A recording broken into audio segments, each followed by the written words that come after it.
रख हौसला वो मंजर भी आएगा, प्यासे के पास चलकर समंदर भी आएगा। मत बैठे थककर मंजिल के मुसाफिर, एक दिन मंजिल भी मिलेगी और मंजिल मिलने का जो आनंद आएगा वो भी आएगा। नमस्कार दोस्तों, आप सभी का मेरे YouTube चैनल पर स्वागत है। अगर आप मेरे YouTube चैनल पर आज पहली बार आए हैं तो चैनल को सब्सक्राइब और ये जो पास वाली घंटी दिखाई दे रही है इसे ज़रूर दबाना, जिससे आने वाले वीडियो की नोटिफिकेशन आप सबको सबसे पहले मिलेगी। वीडियो को लाइक और वीडियो को शेयर भी सबसे पहले करेंगे। आइए दोस्तों, आज की कक्षा शुरू करते हैं। Today current affair episode number 84। इससे पहले मैंने 83 एपिसोड अपलोड कर चुका हूँ, मतलब 83 क्लासेस आ चुकी है। अगर आपने वो नहीं देखी है तो आज वो भी ज़रूर देखना, क्योंकि उसमें भी मैंने आपको इम्पोर्टेंट फैक्ट बताया है इसके, जिसमें मैंने उसमें कवर किया है विश्व, भारत और राजस्थान प्लस स्टैटिक सामान्य ज्ञान। ये 4 पोर्शन एक ही वीडियो में कवर किया है, तो आपको अलग अलग कहीं भटकने की ज़रूरत नहीं है। एक ही प्लेटफॉर्म पर आपको सभी करंट अफेयर रिलेटेड जो भी जानकारी है, इसके अलावा अन्य मतलब स्टैटिक सामान्य ज्ञान है वो भी मिल जाएगी। तो इधर उधर न भागे, एक जगह स्थिर रहकर पढ़ाई करें और अपनी सफलता और लक्ष्य को प्राप्ति करें। तो इस कक्षा के अंदर आज हम करने वाले हैं विश्व, भारत और राजस्थान, इन तीनों का तो करंट अफेयर प्लस इन तीनों का ही स्टैटिक सामान्य ज्ञान भी कवर करने वाले हैं। ये पोर्शन काफ़ी दिनों से बंद था, पर पिछली क्लास 1 सितंबर और आज ये 2 सितंबर की जो कक्षा है इसमें ये पोर्शन वापस शुरू किया गया है। बीच में कुछ कारण हो गया, इस वजह से ये नहीं किया गया शुरू। कल से ये वापस से स्टार्ट हो गया है, तो आपको ये प्रोवाइड किया जाएगा अब डेली हमेशा के लिए। तो आइए आज का देखते हैं पहला क्वेश्चन। और क्लास शुरू करने से पहले आपसे एक निवेदन है कि इस वीडियो को इतना शेयर करना कि सभी उन ज़रूरतमंद दोस्तों को ये वीडियो पहुंच सके जिनको सख्त ज़रूरत है करंट अफेयर की।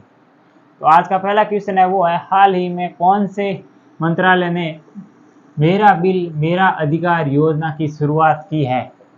ऑप्शन ए है नीति आयोग, ऑप्शन बी है जल शक्ति मंत्रालय, ऑप्शन सी है वित्त मंत्रालय और ऑप्शन डी है खेल मंत्रालय। तो किस मंत्रालय ने ये योजना शुरू की है? तो ये योजना की है ऑप्शन नंबर सी है वित्त मंत्रालय, इसके द्वारा ये योजना शुरू की गई, ये भी ध्यान रखना है। तो आइए अब जानते हैं इस योजना के बारे में डिटेल से जानकारी, और इसके अलावा जो अन्य फैक्ट होंगे वो भी देखेंगे। तो सर्वप्रथम देखते हैं हम वित्त मंत्रालय। वित्त मंत्रालय द्वारा शुरू की गई है, तो उसका तो नाम लिखना जरूरी है। वित्त मंत्रालय द्वारा ये योजना शुरू की गई है। और हमारे वित्त मंत्री कौन है? वित्त मंत्री, तो वित्त मंत्री है श्रीमती निर्मला सीतारमण या सीतारमण, निर्मला सीतारमण है, ये ध्यान रखना, ये हमारी वित्त मंत्री है। और इसके अलावा ये योजना शुरू की गई है, तो योजना का क्या नाम है? तो योजना का नाम है मेरा बिल मेरा अधिकार, मेरा अधिकार। और ये योजना क्यों शुरू की गई है, इसका क्या कारण है, तो इसकी शुरुआत कब हुई सबसे पहले ये देख लेते हैं। तो इसकी शुरुआत हुई है कल से, मतलब 1 सितंबर 2023 से शुरुआत हुई है इसकी।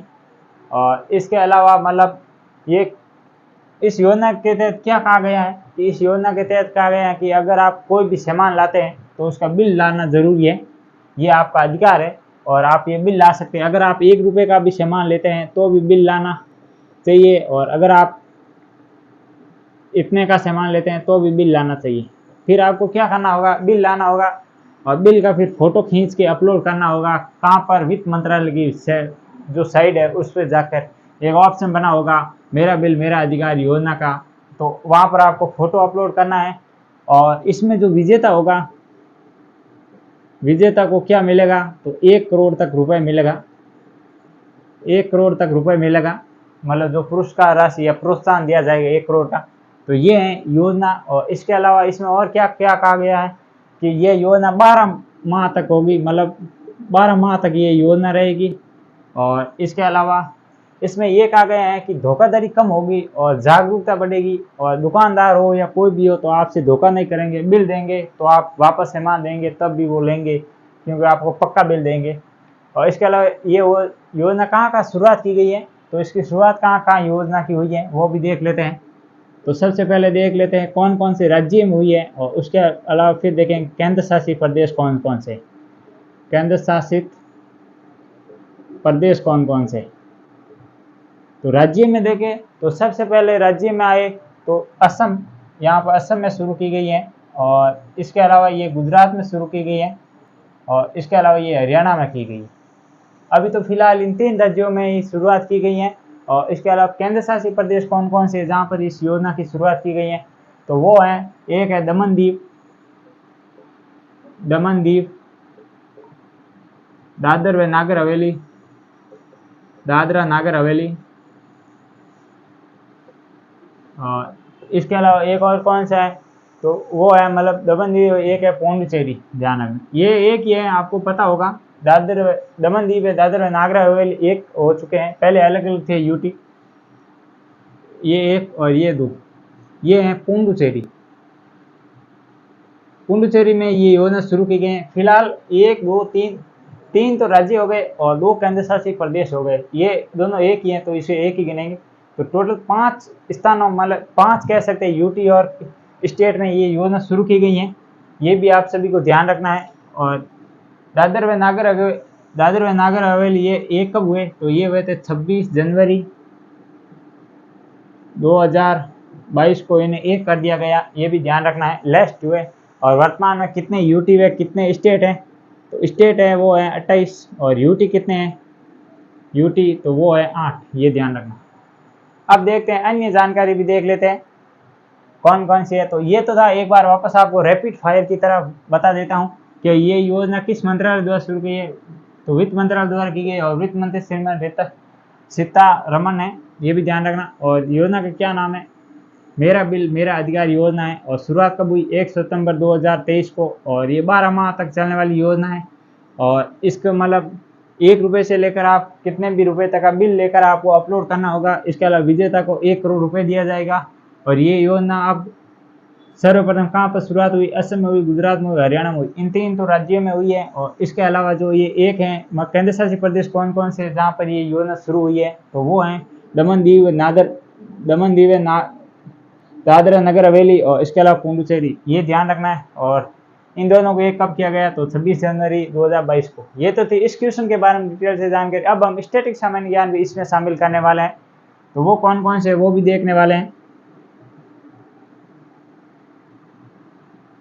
तो उसे भी हम साथ साथ में देखेंगे। तो इम्पोर्टेंट फैक्ट सबसे पहले देख लेते हैं जीएसटी के बारे में, क्योंकि ये वित्त मंत्रालय आ गया तो जीएसटी तो उसके बारे में बताना बनता ही है। जीएसटी सबसे पहले कौन से संविधान संशोधन में जीएसटी को शामिल किया गया या मतलब लाया गया, तो वो था 101वां संविधान संशोधन था जिसमें जीएसटी लाया गया। और ये कब आया था बिल, तो 2017 के अंदर आया था। और जीएसटी भारत में कब लागू हुई, तो ये देखें तो 1 जुलाई 2017 को जीएसटी भारत में लागू हुई है। और जीएसटी कैसा कर है, प्रत्यक्ष है या अप्रत्यक्ष कर है, तो ये एक प्रत्यक्ष कर है, अप्रत्यक्ष कर कह सकते हैं। इनडायरेक्ट टैक्स है, डायरेक्ट टैक्स नहीं, ये भी ध्यान रखना, इनडायरेक्ट टैक्स। और इसके अलावा और देखें तो मतलब ये जीएसटी किस में आता है, मतलब समवर्ती सूची में आता है, किस में आता है, ये भी देख लेते हैं। तो ये मतलब जीएसटी समवर्ती सूची का विषय है। समवर्ती सूची का क्या अर्थ होता है कि इसमें मतलब केंद्र का भी हाथ रहता है, राज्य का भी रहता है, और कुछ ऐसे जीएसटी है जो दोनों लगाती है, कुछ स्टेट लगाती है और कुछ केंद्र शासित मतलब जैसे केंद्र सरकार द्वारा लगाया जाता है। और इसके अलावा किस समिति के द्वारा जीएसटी भारत में लाया गया, समिति कौन सी है, तो वो भी देख लेते हैं। समिति तो समिति है विजय केलकर समिति, ध्यान रखना, विजय केलकर समिति द्वारा भारत में जीएसटी सिफारिश की गई। और भारत में वो कौन सा, आपको ये बताना है कमेंट बॉक्स में कि भारत का वह कौन सा स्टेट है जहाँ पर सर्वप्रथम जीएसटी लागू हुई थी, और वह कौन सा देश है वो तो मैं बता देता हूँ। फ्रांस वो पहला देश है जहाँ पर सबसे पहले जीएसटी लागू हुई, जीएसटी लागू, ये तो मैं बता दिया। स्टेट है जो भारत का स्टेट कौन सा है वो आपको बताना है कमेंट बॉक्स में, जो सबसे पहले जीएसटी लागू हुई है।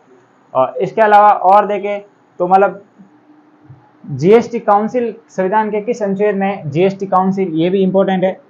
और जीएसटी का कौन सा अनुच्छेद है, पर जीएसटी काउंसिल का अलग अलग है।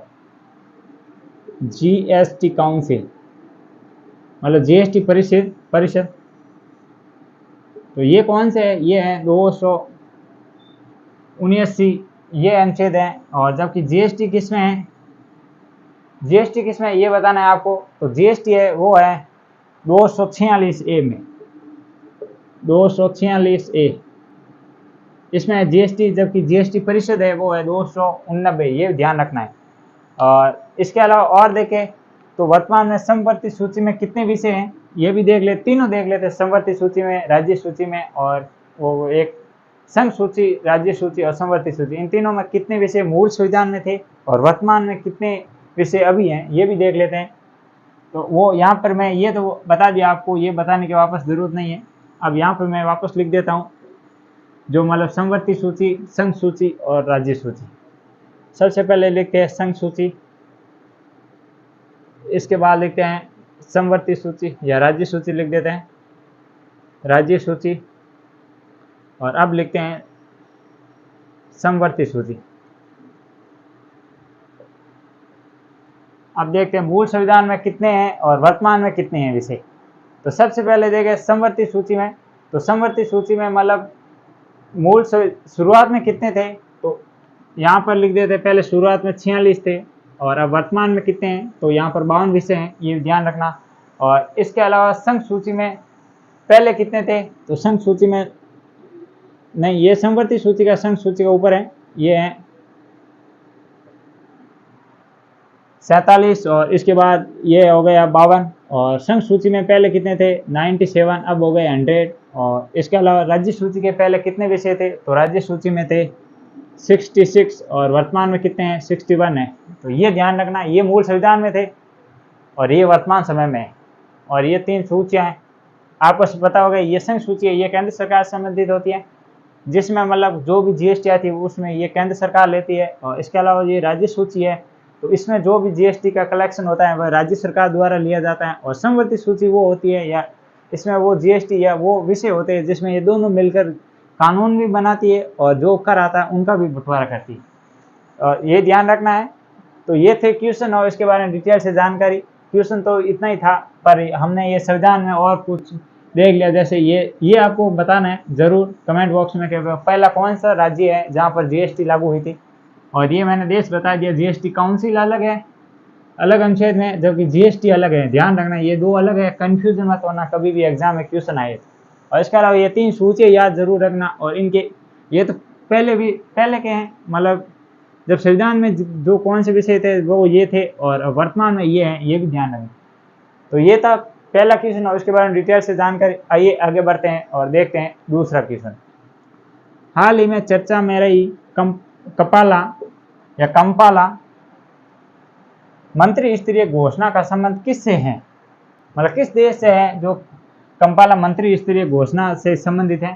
तो ऑप्शन ए है यूएस से, मतलब संयुक्त राज्य अमेरिका, ऑप्शन डी है कनाडा, ऑप्शन सी है युगांडा और ऑप्शन डी है वो है भारत।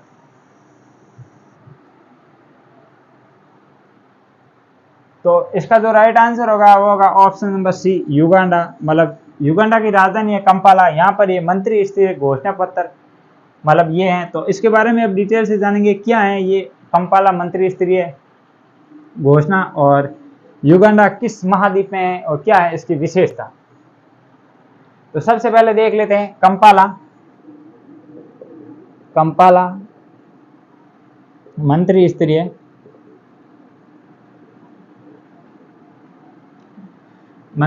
घोषणा, कंपाला मंत्री स्तरीय घोषणा पत्र कह सकते हैं। और ये कहाँ पर है, तो ये युगांडा, ये ध्यान रखना, युगांडा की राजधानी है कंपाला, ये ध्यान। और इसके अलावा ये युगांडा किस महाद्वीप में आता है, तो ये अफ्रीकी महाद्वीप का है, एक देश कह सकते हैं, अफ्रीका महाद्वीप का देश है, ये भी ध्यान रखना है आपको। और इसके अलावा ये बैठक कब होगी, ये मतलब बैठक कब होगी, तो ये बैठक होगी वो होगी 4 सितंबर को, 4 सितंबर को ये बैठक होगी 2023 में। और कहाँ पर बैठक होने वाली है, तो ये इसका नाम तो यहाँ पर इसका नाम तो ये है, पर इसकी मंत्री बैठक होगी वो होगी नैरोबी केन्या में, नैरोबी केन्या। नैरोबी केन्या में इसकी बैठक होगी। और इसके अलावा आपको ये भी ध्यान रखना है कि मतलब ये बैठक कौन करा रहा है, संस्था कौन सी है, तो वो है UNEP। ये भी ध्यान रखना, यूनाइटेड नेशन इन्वायरमेंट प्रोग्राम, ये इसकी फुल फॉर्म है। और यहाँ पर ये क्या करेंगे, ये सिग्नेचर होने वाला है यहाँ पर सिग्नेचर, और किस पर कितने देश सिग्नेचर करने वाले हैं इस पर, तो इसमें जो मतलब सिग्नेचर है वो करने वाले हैं 38 देश सिग्नेचर करेंगे इस पर। तो इसके बारे में अब और जानकारी है वो भी देख लेते हैं।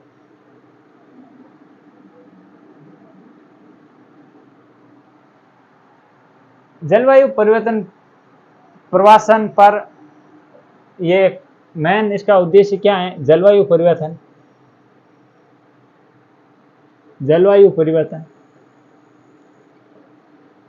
प्रवासन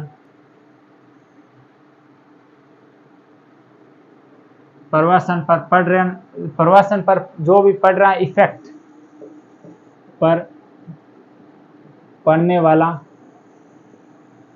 प्रभाव, ये है मेन इसका उद्देश्य जिसको UNEP करा रही है, उसका यही है।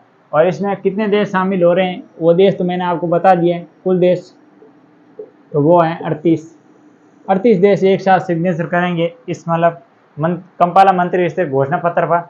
और इसके अलावा आपको अब अन्य और फैक्ट बताते हैं, जैसे कुनमिंग, आपने नाम सुना होगा, ये नाम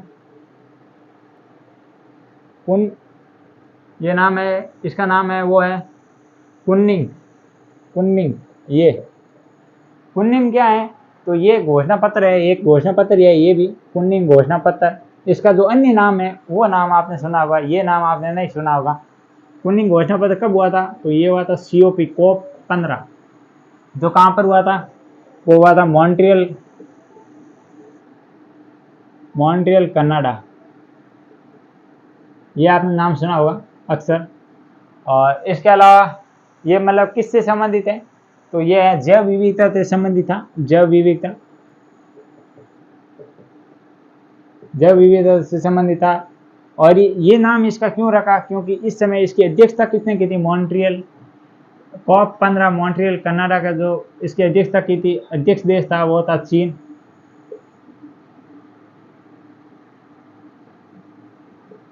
इस कारण मतलब इसका नाम ये कुनमिंग पड़ा है, ये भी ध्यान रखना। इसके अलावा सेंट पीटर्स घोषणा पत्र ये कब हुआ था,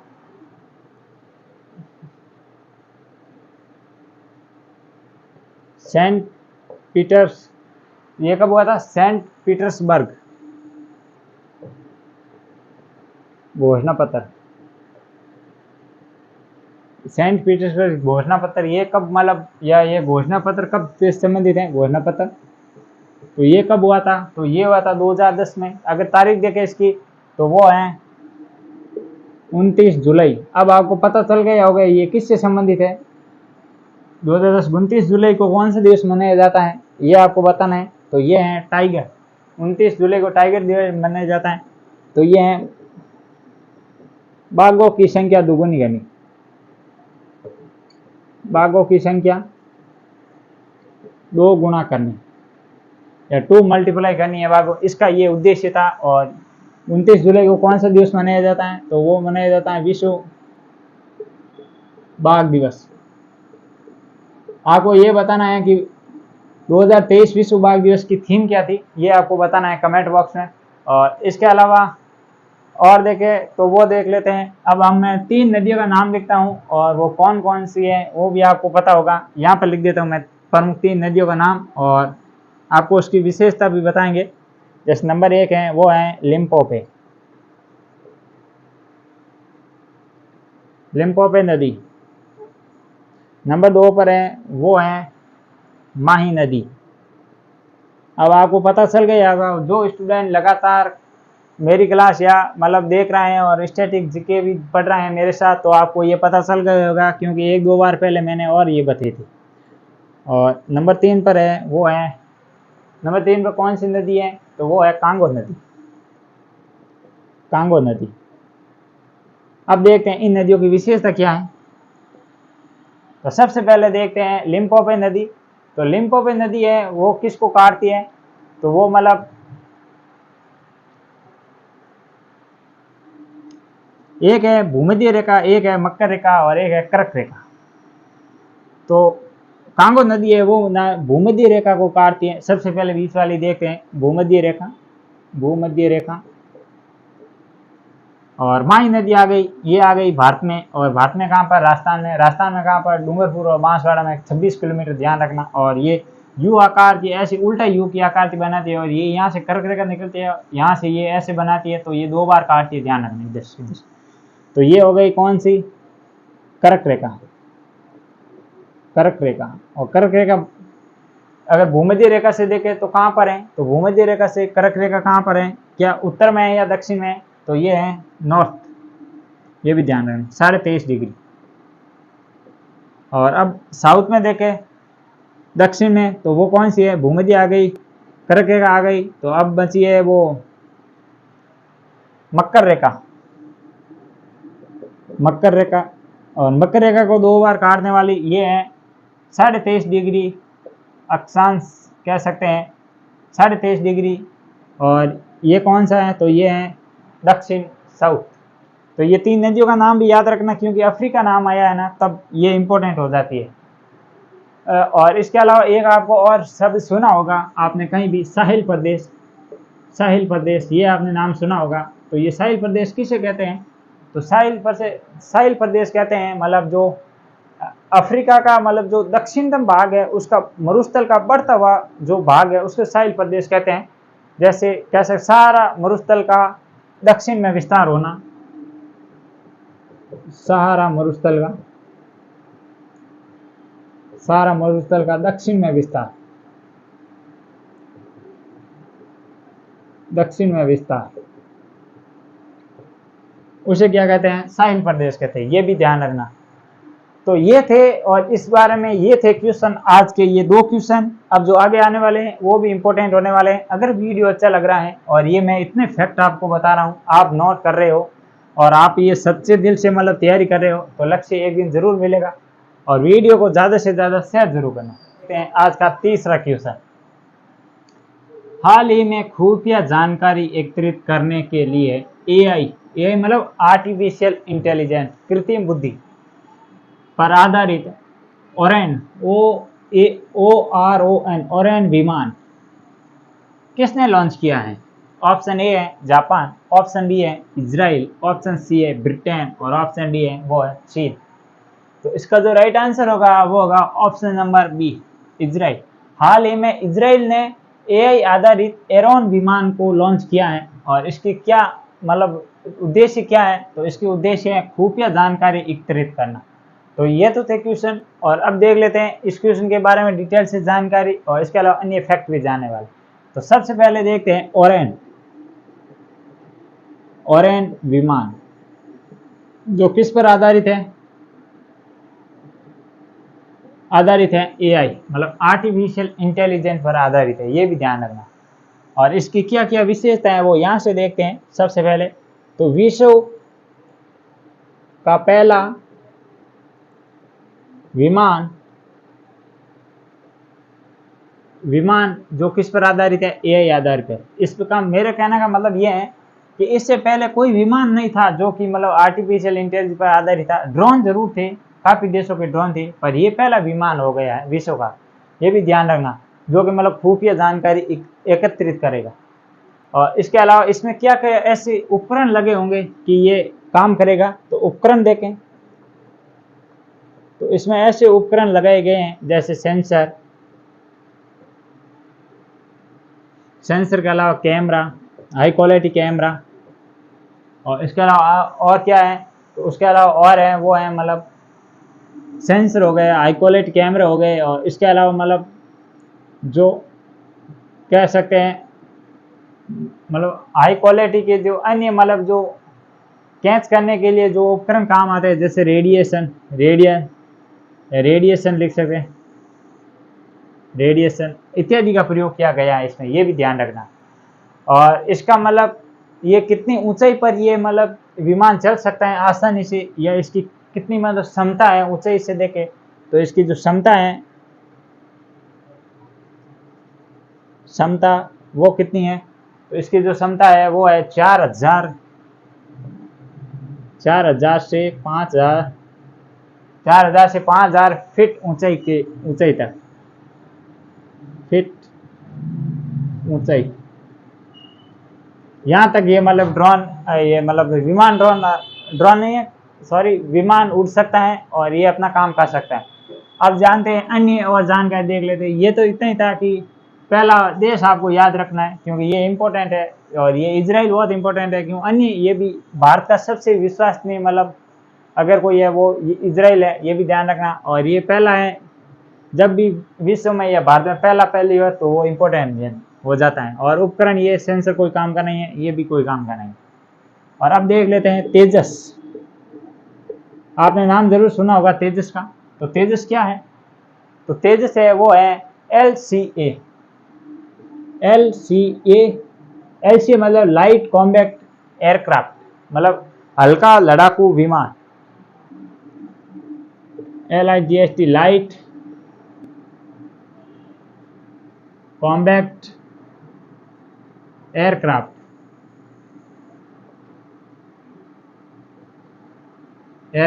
और ये क्या है, मतलब हल्का, हिंदी में इसे कहते हैं हल्का लड़ाकू विमान। और इसका निर्माण किसके द्वारा किया गया है, तो वो किया गया है HAL। HAL की फुल फॉर्म क्या होती है, हिंदुस्तान एरोनॉटिक्स लिमिटेड, ये भी ध्यान रखना है। और इसका मतलब ये HAL द्वारा निर्माण किया गया है। इसके अलावा आपने एक नाम और सुना होगा प्रचंड का। प्रचंड ये क्या है, तो ये भी मतलब प्रचंड है वो है ये LCH, ये ध्यान रखना है। और ये है LCH और ये है LCA, ये ध्यान रखना। LCA का मतलब दोनों में एक ही है, लाइट कॉम्बैक्ट। पर H का मतलब हो गया, ये हो गया हेलीकॉप्टर, ये ध्यान रखना है। और इसका निर्माण किसने किया, तो इसका भी निर्माण किसने किया, HAL, हिंदुस्तान एरोनॉटिक्स लिमिटेड द्वारा किया गया। और इसके अलावा आपने और हाल ही में एक मतलब मैंने आपको क्वेश्चन कराया था, जब ये क्वेश्चन और आंसर बताया था उसमें मैंने आपको एक क्वेश्चन करवाया था इसका परबल का। परबल क्या है, इसका मैंने आपको एक क्वेश्चन कराया था जब मैंने ये मतलब शॉर्ट क्वेश्चन आंसर बताया था। तो परबल क्या थे, लॉन्ग रेंज की मतलब बंदूक कह सकते हैं या गन, लॉन्ग रेंज गन। और इसका निर्माण कहाँ पर हुआ था, तो ये हुआ था नागपुर में, ये भी ध्यान रखना। नहीं, कानपुर में हुआ था, सॉरी, कानपुर में इसका निर्माण हुआ था, कानपुर में। तो ये तो था, परबल करा दिया मैंने, तेजस करा दिया, प्रचंड हो गया और ये हो गया। और इसके अलावा और देखे तो आपने जरूर सुना होगा QM9 का नाम सुना होगा आपने, यहाँ पर लिख देता हूँ मैं, MQ9, ये आपने नाम जरूर सुना होगा। MQ9 ये रिपर ड्रोन है, ये भी ध्यान रखना। और किसका है, USA का रिपर ड्रोन है, रिपर ड्रोन। और किसका है, USA का, ये भी ध्यान रखना। और इसके अलावा और देखें तो मतलब इजराइल है, इजराइल की राजधानी क्या है, वो है जेरूशलेम, जो कि सबसे पवित्र स्थान माना जाता है। और इसके अलावा मतलब इजराइल के पास में कौन सा सागर है, तो वो है भूमध्य सागर, ये भी ध्यान रखना है। तो ये था इस क्वेश्चन, और इस क्वेश्चन बारे में ये डिटेल से जानकारी हो। इसके अलावा ये 4 फैक्ट, तीन चार अन्य फैक्ट, ये भी ध्यान रखना। और आइए आगे बढ़ते हैं और देखते हैं आज का चौथा क्वेश्चन। हाल ही में चंद्रमा या चंद्रयान-3 के प्रज्ञान रोवर ने चंद्रमा के दक्षिण ध्रुव पर किसकी पुष्टि की है। ऑप्शन ए है सल्फर, ऑप्शन बी है तांबा, ऑप्शन सी है सोना और ऑप्शन डी है चांदी। तो इसका जो राइट आंसर होगा वो होगा ऑप्शन नंबर ए सल्फर। मतलब सल्फर की ये वहां पर खोज हो चुकी है। और चंद्रयान-3 द्वारा जब वो सॉफ्ट लैंडिंग की गई थी साउथ पोल पर, उसके बाद जो नए दिन में नए मतलब खोज हो रही है, तो इसमें एक ये भी शामिल हो गई है, सल्फर की खोज हो चुकी है। तो आइए आगे बढ़ते हैं और देख लेते हैं इसके बारे में डिटेल से जानकारी। कब ये लॉन्च हुआ था और कौन, ये चंद्रयान फर्स्ट कब हुआ था, सेकंड कब हुआ, ये थर्ड है, कहाँ से होगा, कहाँ से हुआ था, कौन से रॉकेट से हुआ था, और इसके अलावा अब ये कितने दिन तक वहाँ पर कार्य करेगा, और इसके अलावा मतलब अब इसरो का नया, मतलब इसरो की स्थापना कब हुई, इसरो के वर्तमान अध्यक्ष कौन है, और इसके अलावा इसरो का अगला मिशन कौन सा होने वाला है, उसे लॉन्च कब किया जाएगा, ये सारी डिटेल इसी क्वेश्चन के अंदर देखने वाले हैं। तो बने रहे, और अगर वीडियो अच्छा लग रहा है तो अपने दोस्तों को शेयर जरूर करें।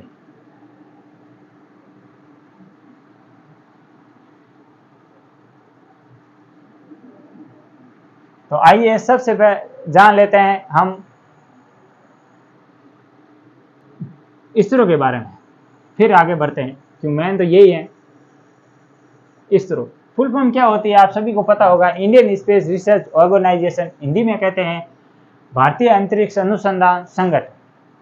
स्थापना कब हुई थी, तो ये हुई थी 15 अगस्त 1969 में। 1969 15 अगस्त 1969 में इसकी स्थापना हुई थी, ये भी ध्यान रखना। और इसका जो हेडक्वार्टर कहाँ पर है, हेडक्वार्टर तो वो है बेंगलुरु, जो कहाँ पर है, कर्नाटक। बेंगलुरु को सिलिकॉन वैली सिटी कहते हैं, ये भी ध्यान रखना। प्रथम अध्यक्ष कौन थे, तो प्रथम इसके अध्यक्ष कौन थे, फर्स्ट प्रेसिडेंट्स, तो वो कौन थे, विक्रम साराभाई, विक्रम साराभाई, ये भी ध्यान रखना। इसके अलावा वर्तमान में अध्यक्ष कौन है, प्रेजेंट टाइम में जो प्रेजेंट टाइम में प्रेसिडेंट कौन है, तो वो हैं एस सोमनाथ, एस सोमनाथ, ये भी ध्यान रखना। आइए अब जान लेते हैं चंद्रयान फर्स्ट के बारे में। यहाँ पे लिखता हूँ मैं चंद्रयान फर्स्ट। चंद्रयान फर्स्ट प्रथम, चंद्रयान सेकंड, चंद्रयान थर्ड। ऐसे तो बताए तो जानकारी पूरी नहीं होती है, भली बहुत लंबा जाता है फिर वीडियो। चंद्रयान फर्स्ट कब लॉन्च हुआ, तो वो हुआ था 2008 के अंदर। और इसके अलावा इसमें और क्या कहा गया है चंद्रयान फर्स्ट के बारे में, यही ध्यान रखना है। और इसके अलावा चंद्रयान सेकंड कब हुआ था, तो वो हुआ था 22 जुलाई, ये तारीख ध्यान रखना। और 2000 कब है वो, 2019। और चंद्रयान थर्ड ये तो आपको पता ही होगा कब हुआ था, 14 जुलाई 2023। और इसकी तो समय भी मुझे याद है, 2:35, ये भी ध्यान रखना है। और अब देख लेते हैं ये किस रॉकेट के द्वारा लॉन्च हुआ था, चंद्रयान सेकंड। फर्स्ट का तो अब मुझे कंफर्म याद नहीं है, ये भी PSLV था, PSLV सी, यहाँ पर कुछ था, मतलब 25 था शायद, यही था। और अभी मुझे कंफर्म नहीं है इसका, ये था PSLV मार्क थर्ड, ये भी ध्यान रखना। और ये किसके द्वारा लॉन्च किया गया था, तो इस रॉकेट का क्या नाम है जो चंद्रयान मतलब 3 लॉन्च हुआ था, तो वो हुआ था LVM-3M4, ये भी ध्यान रखना। और इसके अलावा ये मतलब कब सॉफ्ट लैंडिंग की थी, दक्षिण ध्रुव पर जाने वाला ये भारत पहला देश बना था। और मैंने उस टाइम आपको ये वीडियो भी एक शेयर की थी कि जब ये सॉफ्ट लैंडिंग की और भारत ने एक नया कीर्तिमान स्थापित किया जब। और ये कब हुआ था, तो वो थी तारीख 23 जुलाई 23 अगस्त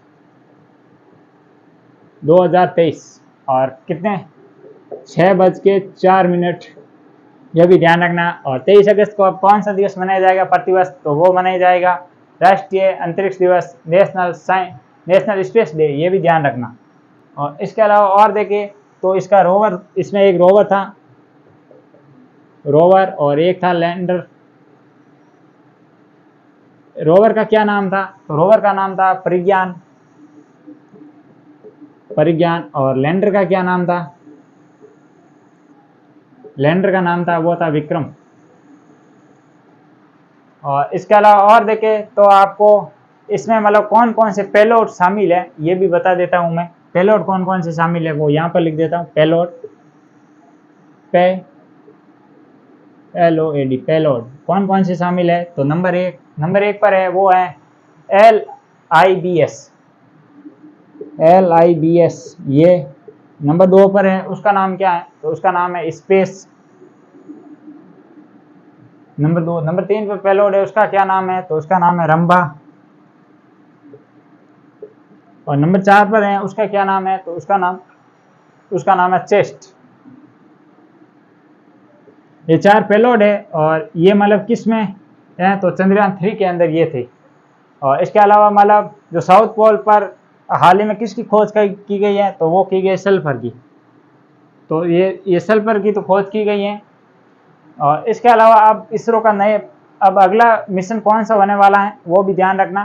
तो वो होने वाला है आदित्य L1। आपने नाम सुना होगा, अखबारों में चर्चा चल रही है आदित्य L1 की।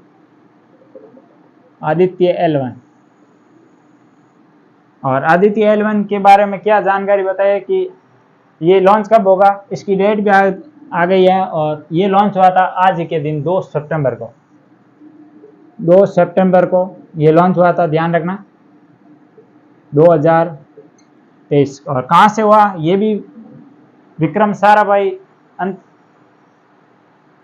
सतीश धवन अंतरिक्ष अनुसंधान केंद्र है जो है कहाँ पर? श्री हरिकोटा आंध्र प्रदेश, वहां पर ये लॉन्च होगा। ये रॉकेट कौन सा है? PSLV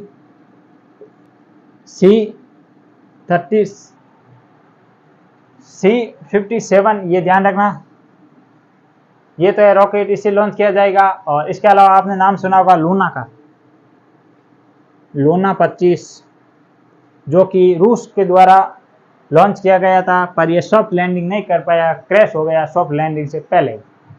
और इसके अलावा आपको ये तो मैंने बता दिया, जो PSLV था उसमें वो था PSLV जो चंद्रयान फर्स्ट है ये है PSLV C11 है, 25 नहीं है। PSLV C11 है, ध्यान रखना, 25 नहीं है वो।